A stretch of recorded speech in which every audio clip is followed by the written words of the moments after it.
banyak sekali statement-statement yang justru mencari musuh kemana-mana ya, apalagi setelah ya mohon maaf dan hibah bantuan dari Pemprov Jatim ke Yudhoyono Institute Yudhoyono Foundation tadinya yang 9 miliar itu terbuka dan diketahui publik.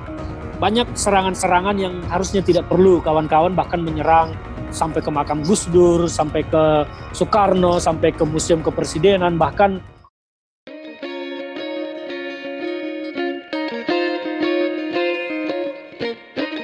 Halo Tagarians, para penonton Tagar TV dan juga pembaca Tagar ID, apa kabarnya? Senang sekali saya, Kori Olivia, bisa kembali menemani Anda di Tagar TV.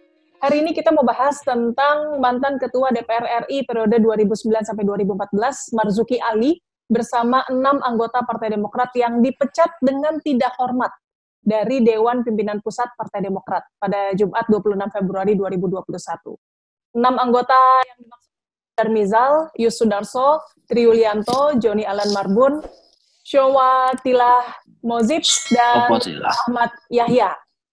Nah, ini mereka termasuk Marzuki Ali dipecat karena terbukti bersalah lantaran menyatakan secara terbuka kepada publik terkait kebencian dan permusuhan kepada Partai Demokrat. Akibat pemecatan ini, Marzuki Ali akan menempuh jalur hukum dengan melaporkan Agus Harimurti Yudhoyono beserta orang-orang yang memfitnahnya terlibat isu kudeta Partai Demokrat. Untuk membahas hal ini lebih lanjut, saya sudah bersama dengan Ferdinand Hutayan, politikus mantan kader Partai Demokrat. Halo Bang Ferdi, apa kabar Bang? Halo, selamat siang, kabar baik. Bang Ferdi, gimana Anda melihat peristiwa pemecatan kali ini Bang? Ya, pertama saya melihatnya begini ya, bahwa Partai Demokrat ini menurut saya menjadi partai yang kehilangan suasana demokrasi di dalamnya. Bahwa adanya gerakan-gerakan seperti ini sebetulnya lumrah di dalam sebuah organisasi. Berbeda itu biasa. Perbedaan pendapat dan perbedaan cita-cita politik itu dari banyak orang di dalam satu organisasi itu hal biasa. Tetapi yang begini kan tidak boleh mestinya ditanggapi dengan cara-cara mengedepankan kekuasaan. Karena apa? Ini pasti akan merugikan Partai Demokrat sendiri. Saya pribadi kasihan juga ya, sedih juga melihat kondisi sekarang ini sebagai mantan kader. Kalau sampai sekarang saya masih mencintai Partai Demokrat sebetulnya. Saya sedih melihat kondisi ini ketika pengurus-pengurus yang sekarang ini mengedepankan pendekatan kekuasaan untuk mengatasi kondisi dinamika demokrasi di internal partai. Ini namanya harusnya ditanggapi dengan diplomatis ya, dengan cara-cara yang memang harus demokratis, tidak bisa dengan cara-cara mengedepankan kekuasaan. Tetapi Partai Demokrat sudah mengambil langkah yang menurut saya akan merugikan Partai Demokrat sendiri ke depan, karena justru ini yang akan membuat dan buat stigma ya, mencitrakan bahwa memang Partai Demokrat itu sedang tidak sehat, sedang ada konflik. Inilah sekarang stigma yang terjadi di publik ya, bahwa publik sekarang melihat Partai Demokrat sedang berkonflik, sedang ada masalah, AHY dianggap tidak mampu memimpin. Inilah opini-opini yang sekarang dan asumsi-asumsi yang timbul di tengah publik yang seharusnya tidak perlu terjadi kalau cara Dewan Pimpinan Pusat Partai Demokrat mengatasi dan menghadapi gejolak ya dinamika demokrasi di internal ini dengan cara-cara juga yang demokratis. Karena apa? Begini, KLB itu kan adalah sebuah kondisi ya, sebuah organisasi yang sah, halal untuk dilaksanakan sepanjang syaratnya memenuhi, yaitu 2/3 dari kader dari pengurus yang memiliki hak suara menyatakan setuju.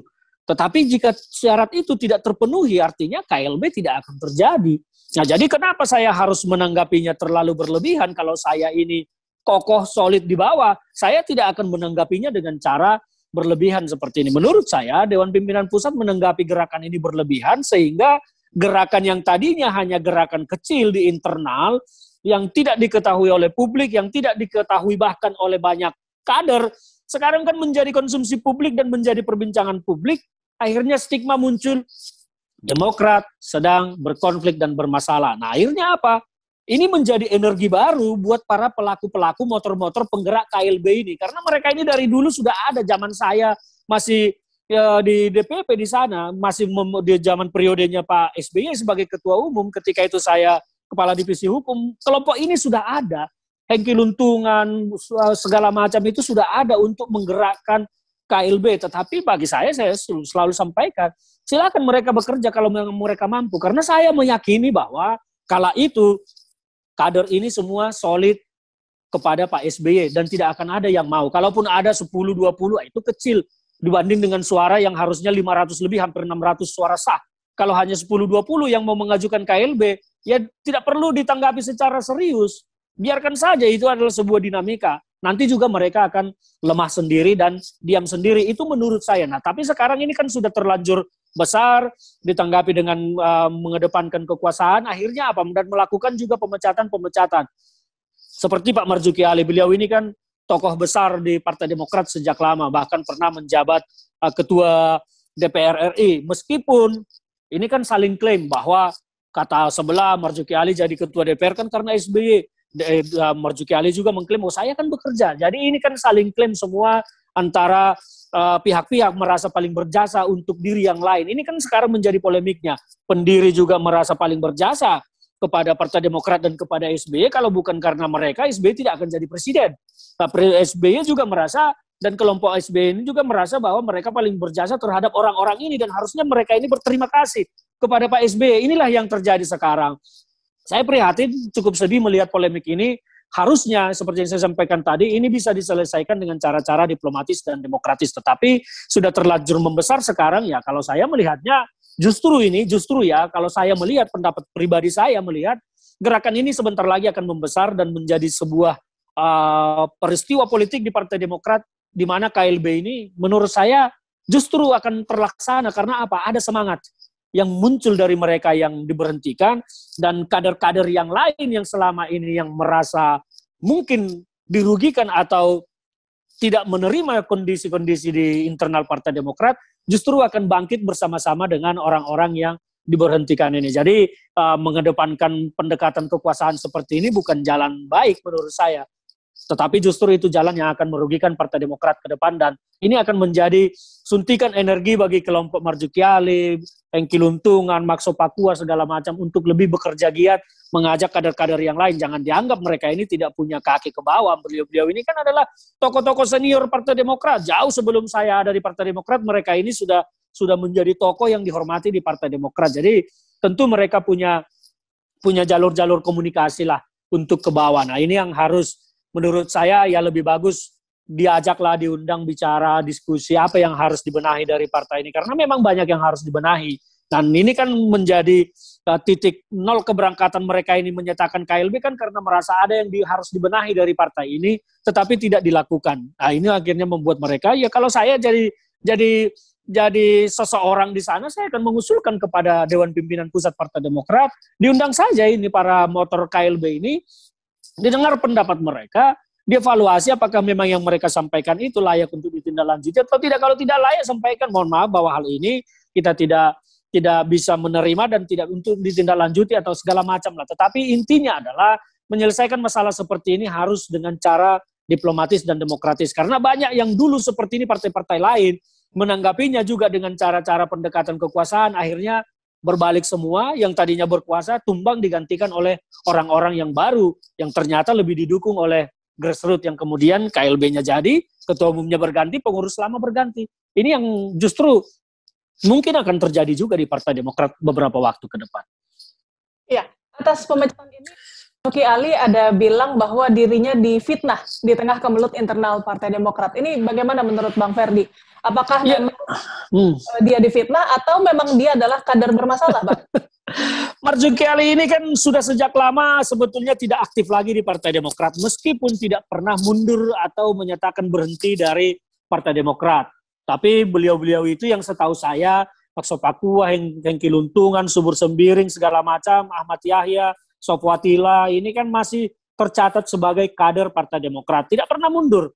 Jadi mereka bukan juga kader bermasalah ya, tetapi mereka ini adalah kader-kader senior yang memang kebetulan tidak lagi mendapat tempat di jajaran DPP. Kalau Ahmad Yahya setahu saya terakhir masih di Komwas dulu ya, di Komisi Pengawas di zaman Pak SBY masih Ketua Umum, Sofwatila bahkan sebelumnya masih anggota DPR. Jadi bukan tidak layak sebetulnya beliau-beliau ini disebut kader bermasalah. Ya, saya tidak setuju kalau mereka disebut kader bermasalah, meskipun pada saat saya masih di sana juga keras beda pendapat dengan mereka soal KLB-nya. Tetapi saya memang menjawab dan menghadapi kelompok ini. Nah, tapi kalau disebut kader bermasalah, saya tidak sepakat dengan itu. Beliau-beliau ini bukan kader bermasalah, tetapi memang ini adalah sebuah dinamika yang biasa timbul di dalam organisasi. Mereka-mereka ini merasa roh partainya, karena biar bagaimana kan beliau-beliau ini juga adalah pendiri ya, tokoh-tokoh yang ada sejak partai ini masih nol, kemudian menjadi besar, dan turun sampai sekarang mereka masih ada di Partai Demokrat. Karena mereka lah yang mendirikan. Kecintaan mereka ke partai ini tentu berbeda dengan kecintaan saya ke partai ini. Kalau saya kan politisi, ketika saya merasa jalur politik saya sudah berbeda, saya harus mengambil jalan berbeda. Nah, kalau mereka kan adalah tokoh-tokoh yang mendirikan. Barat membangun rumah, masa mereka mau pergi meninggalkan rumah yang mereka bangun? Tidak mungkin. Jadi saya tidak sepakat beliau-beliau itu disebut tokoh bermasalah, orang bermasalah, tetapi mereka adalah orang-orang yang kebetulan berbeda pendapat dengan jajaran pengurus, dan mereka punya aspirasi yang harus didiskusikan dan ditampung sebetulnya oleh Dewan Pimpinan Pusat. Apa sih masalahnya? Harus didengar, tidak mengedepankan pendekatan kekuasaan seperti yang saya bilang tadi. Itu mah pola-pola kepemimpinan seperti itu sudah tidak laku zaman sekarang, karena dinamika politik sangat tinggi. Perubahannya kita tidak bisa menduga, apalagi tokoh-tokoh ini adalah tokoh yang memang masih punya nama di daerah. Dan ini yang saya sampaikan tadi, seperti Pak Marzuki, beliau ini tokoh besar di Partai Demokrat. Ya, bahkan seperti saya sampaikan sudah lama tidak aktif karena memang sibuk di dunia pendidikan. Saya dengar beliau mendirikan universitas ya di kampung halaman sana di Palembang dan mengurusi itu. Nah, sekarang kalau tiba-tiba disebut dan dituduh terlibat di dalam sebuah gerakan yang menggelorakan kongres luar biasa yang disebut oleh DPP Partai Demokrat GPK, ini sebutan nama ini juga GPK ini cukup seru ya menurut saya. Ya mungkin beliau ini merasa difitnah ya, sibuk mengurusi pendidikan. Ya memang kalau selama ini kalau berteman dekat, saya tahu Pak Marzuki dengan Pak Max, Pak Hengki Luntungan segala macam itu berteman baik. Itu sangat dekat setahu saya. Tapi kalau keterlibatan Pak Marzuki di dalam gerakan KLB ini, saya secara pribadi tidak mengetahui secara persis apakah memang beliau terlibat atau tidak ya. Jadi kalau Pak Marzuki sekarang merasa dirinya difitnah dan ingin mengambil langkah hukum, ya itu hak beliau dan sah saja. Tinggal nanti dibuktikan apakah memang ada saksi-saksi yang melihat beliau terlibat di dalam gerakan ini. Tapi sekali lagi saya sampaikan, saya tidak sepakat beliau-beliau ini disebut orang-orang bermasalah, meskipun kemudian mekanisme internal Partai Demokrat mengambil langkah memberhentikan ya, Dewan Kehormatan Partai memberhentikan beliau-beliau katanya dengan tidak hormat ya. Saya tidak tahu, saya tidak membaca SK-nya sampai sekarang apakah memang diberhentikan dengan tidak hormat atau apa alasannya, saya tidak mengerti. Tetapi ya itu tadi, kalau disebut orang-orang yang bermasalah saya tidak sepakat, tetapi justru cara-cara Dewan Pimpinan Pusat Partai Demokrat menurut saya yang bermasalah terhadap beliau-beliau ini. Kalau kita bicara soal langkah hukum yang akan ditempuh sama Pak Marzuki Ali, kira-kira ada peluangkah beliau menang melawan AHY di pengadilan? Saya pikir beliau bukan orang yang tidak mengerti hukum ya. Saya melihat bahwa kalau Pak Marzuki Ali jadi mengambil langkah hukum, saya belum tahu juga nih langkah hukum apa yang akan diambil beliau ya. Apakah langkah hukum beliau akan menggugat SK pemberhentian ataukah langkah hukum yang lain? Karena saya dengar juga ada upaya-upaya langkah hukum yang akan mereka ambil mempetunkan hasil kongres kemarin bahwa kongres yang dilaksanakan tidak sah. Tapi kalau bicara personalnya Pak Marzuki Ali, saya pikir beliau punya peluang untuk menang di pengadilan ya, untuk menggugat pemberhentian itu, karena pemberhentian dengan bukti-bukti yang sumir hanya dengan asumsi dan klaim-klaim semata, itu kan tidak sah. Apalagi kalau sekarang kan ADART itu kan disahkan oleh Kemenkumham ya, jadi sangat kuat posisinya untuk menjadi dasar-dasar hukum, belum lagi hal-hal yang lain. Jadi menurut saya Pak Marzuki Ali sangat punya peluang untuk menggugat SK pemberhentian beliau, bukan cuma Pak Marzuki Ali, termasuk kader-kader yang lain, karena berbeda pendapat itu sah dan boleh. Apalagi KLB juga boleh dan diatur di ADART. Bukan tidak boleh. Jadi sepanjang orang kader mau melaksanakan KLB, ya itu sah. Boleh, tidak boleh dilarang. Tidak boleh dianggap itu menjadi sebuah pengkhianatan, tetapi itu harusnya menjadi sebuah demokrasi yang memang kalau mereka mampu silakan. Tapi menurut saya juga kelompok ini tadinya tidak akan mampu menggelorakan KLB, tidak akan mampu membuat KLB secara nyata. Tetapi dengan pemberhentian ini, justru ada energi baru yang mereka terima untuk semakin giat bekerja, malah kalau saya melihat KLB ini akan terjadi, menurut saya.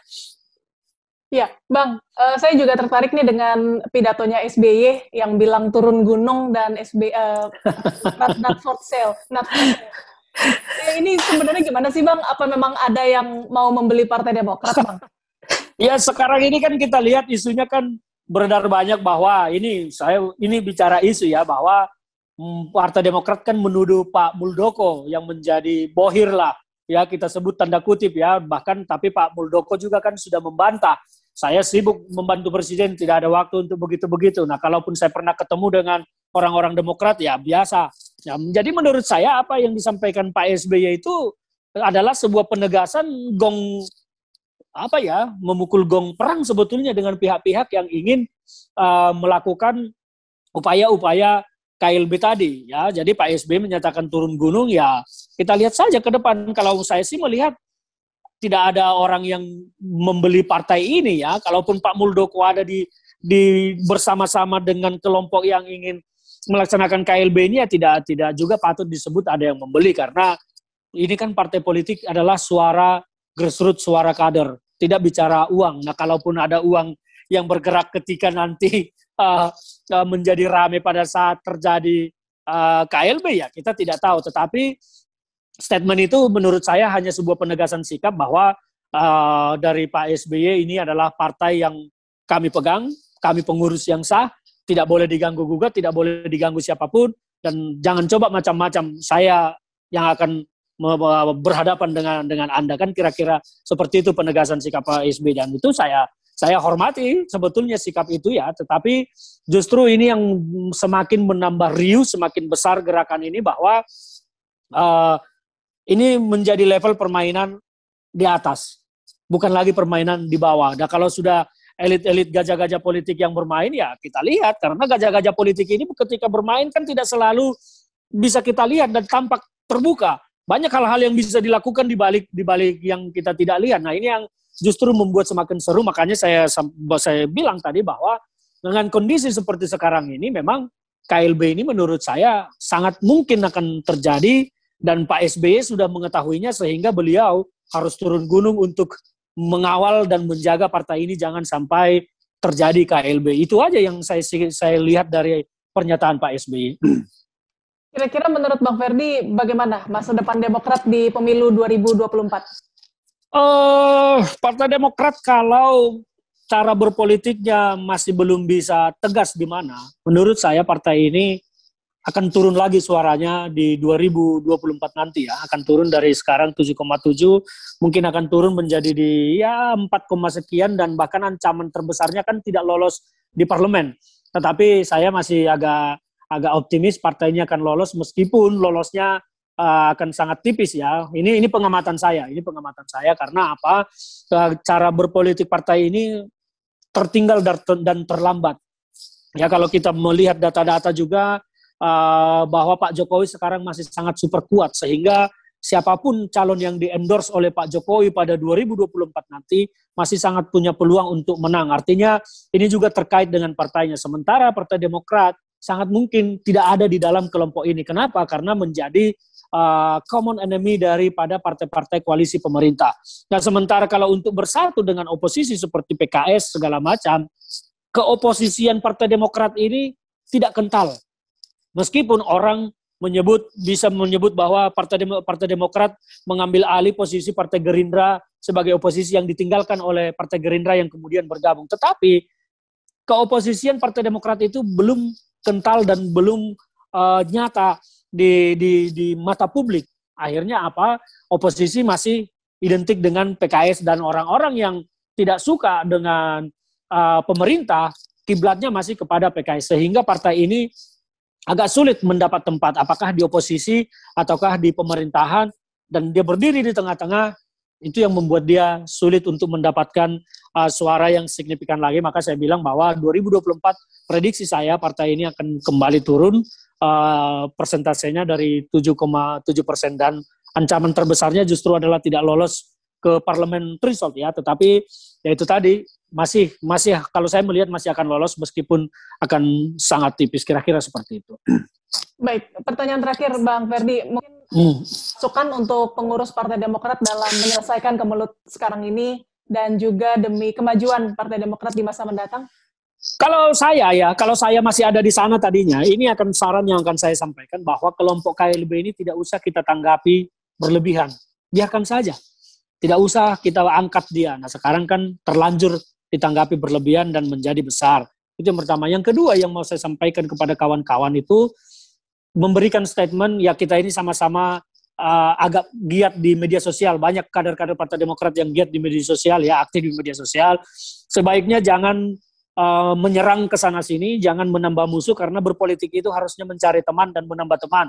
Saya lihat terakhir kemarin itu banyak sekali statement-statement yang justru mencari musuh kemana-mana ya, apalagi setelah ya mohon maaf dana hibah bantuan dari Pemprov Jatim ke Yudhoyono Institute Yudhoyono Foundation tadinya yang 9 miliar itu terbuka dan diketahui publik. Banyak serangan-serangan yang harusnya tidak perlu, kawan-kawan bahkan menyerang sampai ke makam Gus Dur, sampai ke Soekarno, sampai ke Museum Kepresidenan, bahkan ada yang tidak sepatutnya diserang menjadi diserang seperti geraha di Klaten ya, yang dinamai Geraha Megawati, dikira itu punya Ibu Mega PDIP, apalagi nama di situ disebut Sri Mulyani, dikira mungkin itu Menteri Keuangan, ternyata kan itu Bupati Klaten ya. Jadi itu bukan punya Megawati dan punya dari APBN dananya, tetapi itu adalah aset Pemda Klaten yang diserang juga berlebihan. Akhirnya apa? Musuh nambah. Kawan-kawan NU, kawan-kawan Gus Durian tentu tidak suka. Bahkan kemarin ada yang mensomasi sahabat saya Rahlan ya, gara-gara itu, termasuk menyerang tokoh-tokoh besar. Ya jangan sampai terjadi begitu, karena itu akan menjauhkan grassroots, para simpatisan tokoh-tokoh yang disebut itu dari memilih partai. Kita berpolitik mencari teman, mencari sahabat. Boleh kita menjadi oposisi, tetapi tetap kita harus mencari sahabat, bukan mencari musuh. Menurut saya seperti itu. Baik, Bang Ferdi, terima kasih Bang untuk waktunya. Terima kasih. Sehat dan sukses selalu Bang. Sama-sama, sukses juga untuk Tagar. Sehat selalu. Baik, Tagarians, demikian perbincangan saya bersama Ferdinand Huta-Hayan, politikus mantan kader Partai Demokrat. Subscribe YouTube channel Tagar TV dan klik loncengnya juga untuk mengikuti video menarik membahas topik terhangat hanya untuk Anda. Saya Cory Olivia, Tagar TV.